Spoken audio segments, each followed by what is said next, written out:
President Biden said he is considering additional sanctions against Russia following the death of opposition leader Alexey Navalny. He was also asked about House Republicans' lack of support for Ukraine aid. Here's a bit of that exchange.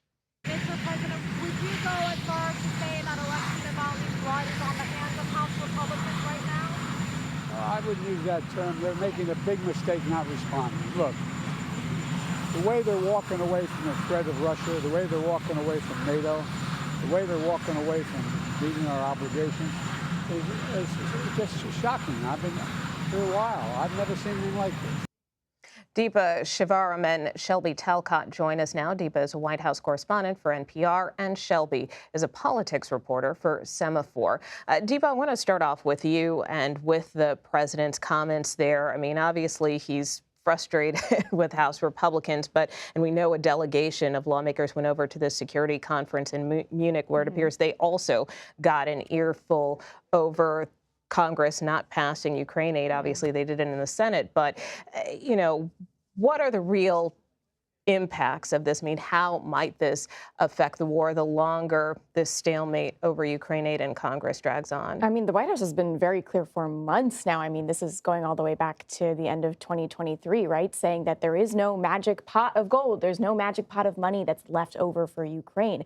If Congress can't pass this money, can't fund this extra aid for Ukraine, Ukraine doesn't have the ability to support itself. And so, of course, where Vice President Kamala Harris is in Munich, where all these lawmakers are in Munich, they're getting questions from leaders all over the world, our German allies, our European allies, asking, what's the plan forward here? And for President Biden, all he really can turn to is point to the House and say, yeah, it's on them. We're waiting on them to act on this. And you can see, that kind of unfolding on so many issues. But right now, Ukraine aid is very much the focus for this president, who is himself getting a lot of questions about this. And we know Speaker Johnson has pretty much made clear that it's unlikely he's going to bring this legislation that the Senate passed to the House floor. So is there any kind of plan B or anything that the administration may be trying to do as a workaround? Yeah, there's definitely things that I think you can see the administration trying to piece together with whatever they can cobble together in this case. But they've been very clear that the best case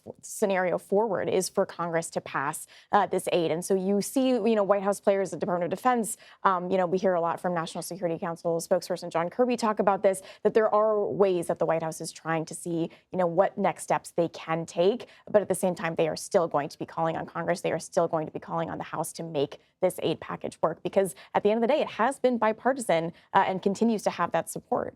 And then very briefly, I know the president mentioned he may consider some additional sanctions against Russia. Do we know at this point what he might be considering or what might be on the table? At this point, we are waiting to see the details of that, but it'll be curious to see how the president, he's traveling this week, to the West Coast, and we'll be meeting with donors and everything there. So what he can send to the message he can send to his party and how the White House can move forward on this, we're waiting to see what next steps they want to take. And I want to turn now to politics back here at home and to the 2024 campaign. I want to bring you in, Shelby, because over the weekend we heard from radio show host Charlemagne the God. He kind of gave his take on the 2024 campaign. Let's take a listen.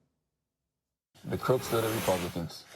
The cowards are the Democrats, because they don't fight hard enough on anything. And right now, it feels like the couch is going to win. He's just an uninspiring candidate. There's nothing about, Joe Biden that makes you want to listen to him. Donald Trump seems more sincere about his lies than Joe Biden does about his truth. Of course, Charlemagne the God's a very popular radio show host, but he also has kind of been a thorn in the Biden campaign side. So does he have a point? I mean, how concerned is the Biden campaign about people potentially sitting this election out on their couches, as Charlemagne just said?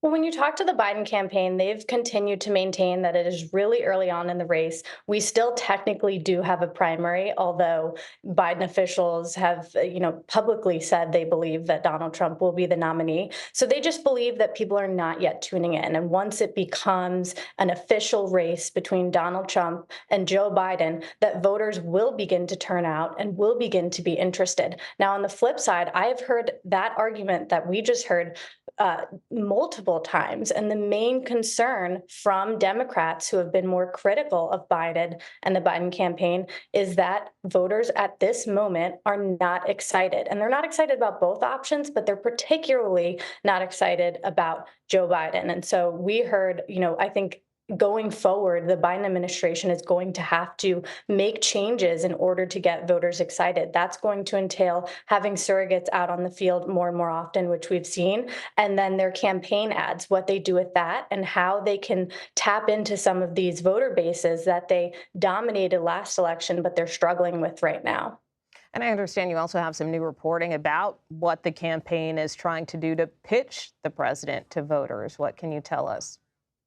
Yeah, it's really interesting because the Biden campaign and Democrats are going to have a ton of money to spend this cycle, and they're going to use a lot of it on ads, and not just traditional ads, but they're also going to TikTok, as we saw after the Super Bowl. They're using these sort of new factions. They're going to go on YouTube. We saw him sit down with that Black family in North Carolina. These are all ways where they believe that they can target the voter base they need. And the argument I've heard from the Biden campaign, we've heard a lot of criticism that he doesn't do some of these traditional sit-down interviews. They say, well, these aren't the voter base that we need to talk to right now isn't watching traditional news. And so that's how they're going to sort of move forward. I think they're going to continue to try to circumvent and go around traditional news. And they're going to use some of these other platforms to try to pitch younger voters, to try to pitch Black voters. And they want them back just like they managed to get them back in 2020.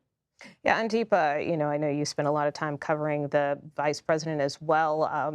Charlemagne kind of in that same interview also kind of made the point that, perhaps the president should lean in more on the vice president. Sometimes other folks argue otherwise, but kind of what are you hearing? I mean, we are seeing her kind of take a larger role on the trail. Do you think that's expected to continue? Absolutely. I mean, you see her take on this issue of abortion, right, which is monumental for Democrats. They need to keep plugging this issue. They need to keep talking about it, make sure voters are thinking about it all the way through November. It's been a successful election topic for them since Roe was overturned. And, she is the first woman in this role. And so that is the best messenger they have. And so you're going to see her talking about that. You're going to see her talking about gun control, another issue that reaches younger voters, voters of color at a higher rate than other topics. And so you really are seeing her tap into these voter groups that are so critical for Democrats going into the rest of this year and reaching them in a way that Joe Biden, can't really connect as well. And so they're hoping that, she can kind of build some of that